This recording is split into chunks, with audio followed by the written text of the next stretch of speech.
Kelly J. Keen Minshall, also known as Posie Parker, was on a speaking tour in Australia the other day. She is labeled as an anti-trans rights activist. Now, I'm always skeptical of labels when they're applied by Wikipedia or the mainstream media, so I did a little more research.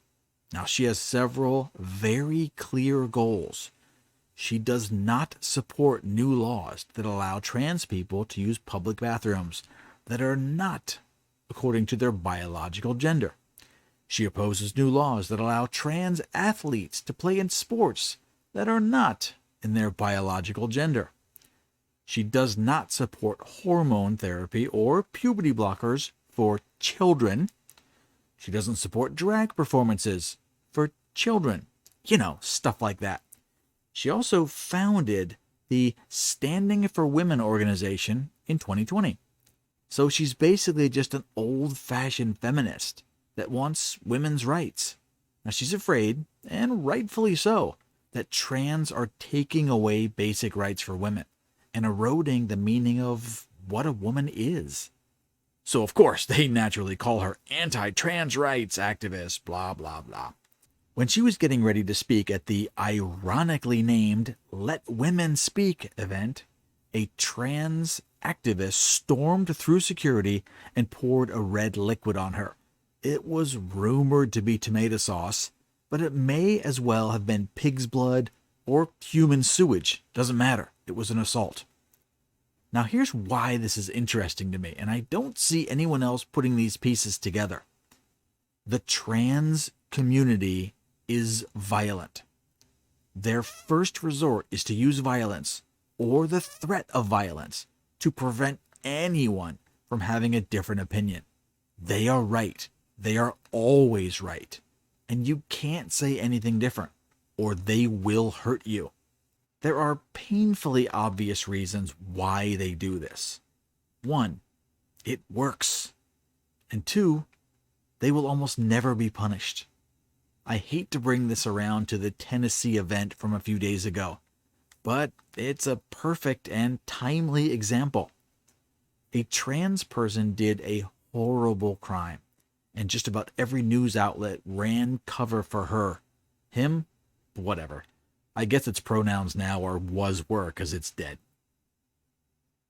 Now, take a look at this t-shirt. The trans rights flag is represented in rifles. It says trans rights or else. Excuse me? Or else what? You can't wave around a rifle or a shotgun and say, do what I demand, or else.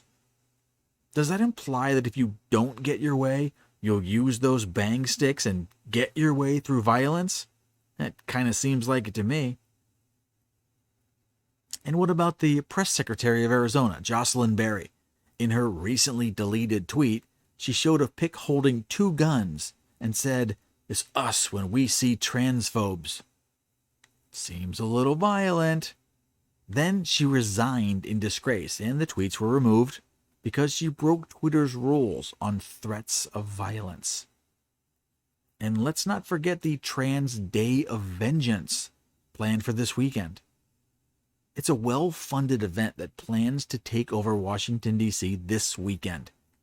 They are a very violent group, and even though any reference to the event has been scrubbed off of Twitter, they were asking people to take to the streets and defend trans rights. One of the groups were planning a dance party with donations, benefiting firearm self-defense training for trans Virginians. Come boogie with us and defend trans life. Yeah, more violence. Now, just like Antifa, they'll be allowed to riot. They're going to burn the city. They're going to vandalize a few cop cars. And our current government will allow it. Probably encourage it. Because trans people are the real victims. Now, you're going to hear the same old predictable lines from the left. When you want to protect yourself, or women's rights, or women's sports, or apparently 9-year-old kids in a Christian school, they will call you a transphobe. Phobia. Phobia means you're afraid of something. No one is afraid of trans people. Well, hold on. No one was afraid of them. But the way they seem to have corporate sponsorship, government backing, and a certain propensity for violence, maybe transphobe is the most accurate word. Once again, they have slippery sloped their way into this mess. Do you remember when it was just gay rights, love is love, then bake the cake, you bigot, then letting trannies read to kids, then drag porn shows for children? Now they're shooting up schools and they're still the victims? I would never, let me repeat, never suggest committing any violence on a trans person if you see them at the bank or in line at the grocery store or anything like that. But I can tell you that I will certainly keep my distance. Now, this is the kind of social distance I can support. You are always supposed to judge a person by the content of their character, not the color of their wig or eyeliner.